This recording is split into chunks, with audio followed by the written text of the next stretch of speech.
میں پڑھ لیا وہ کام کے لیے نکل جا رہا ہوں اور بڑے ادب کے ساتھ یہ عبادت کرنا چاہتا ہوں. نماز ہماری ختم ہوتی ہے جب پلوں کے پاس ہم ایسے جمع ہوتے ہیں بڑے ادب کے ساتھ جیسے وہاں پر پیسے تقسیم ہو رہے ہیں. جبکہ سرکار نے کیا مثال دی؟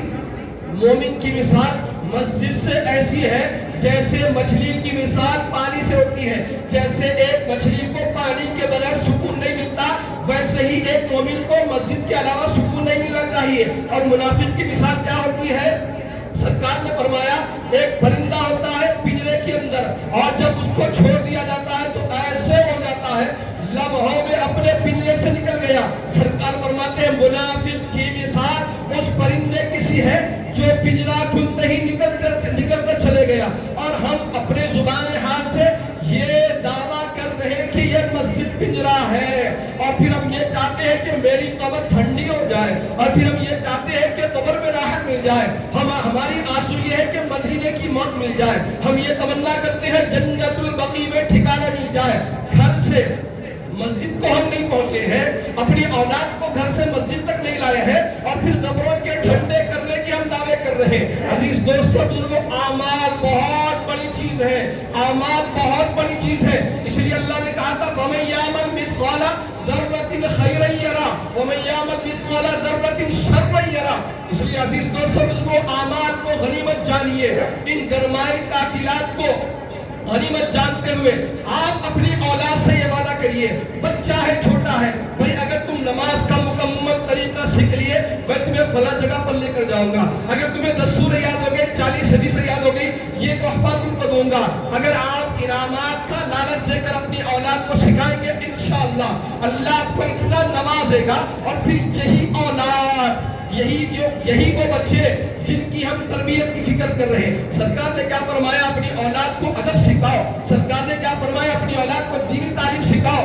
دینی تعلیم نہ ہونے کی وجہ سے حال میں ایک رزلٹ آیا, آپ نے دیکھا ہوگا, ایک بچہ گھر چھوڑ کر چلے گیا ہے. کس وجہ سے؟ ایک سبجیکٹ میں پاس نہ ہونے کی وجہ سے بچہ گھر چھوڑ کر چلے گیا. خدا کی عزت کی قسم کبھی بھی مدرسے کا بچہ یہ کام نہیں کر سکتا. اور بہت سے بچوں کے بارے میں یہ بھی آیا, بچیوں کے بارے میں آیا, بچیاں سوسائڈ کر لی ہے, سوسائڈ کرنے کی دھمکی دی ہے. کس وجہ سے؟ آسمان تک تو پہنچ گئے ہیں, چاند تک تو پہنچ گئے ہیں, لیکن آسمان پر جو خدا ہے اس تک آپ نہیں پہنچے.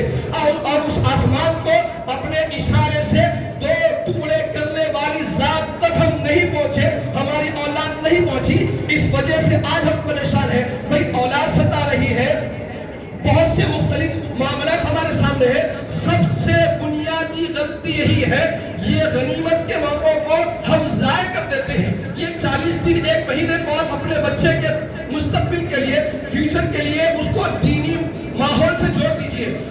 میں آپ حضرات کے سامنے یہ بات پیش کرتا ہوں کہ آپ اگر کسی دینی ماحول میں جا کر بچے کو بس یہ بولیے, ماحول کا اتنا زبردست اثر ہوتا ہے. آپ دیکھیں ماحول کی وجہ سے عالموں کی بیٹیاں, حفاظ کی بیٹیاں ارتداد کا شکار ہوئی ہے. بڑے بڑے مفتیوں کی بیٹیاں بھی ارتداد کا شکار ہوئی ہے, جبکہ اس کے گھر میں حفظ کا بندوبست ہے, دین کا بندوبست ہے. اس کے باوجود بھی زیادہ ماحول باہر دینے کی وجہ سے, اسکولوں میں گزارنے کی وجہ سے ماحول کا اثر اس کو یقیناً قبول کر لیتا ہے.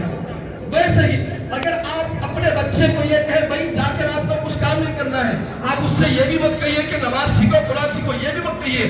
بس آپ یہ کریے کہیں دینی مجلس ہو, کہیں اچھے لوگوں کا مجموعہ ہو, تو وہاں پر آپ بچے کو کہیے کہ یہاں پر جا کر بیٹھ جاؤ. اس لیے کہ دنیا میں ہم نے دیکھا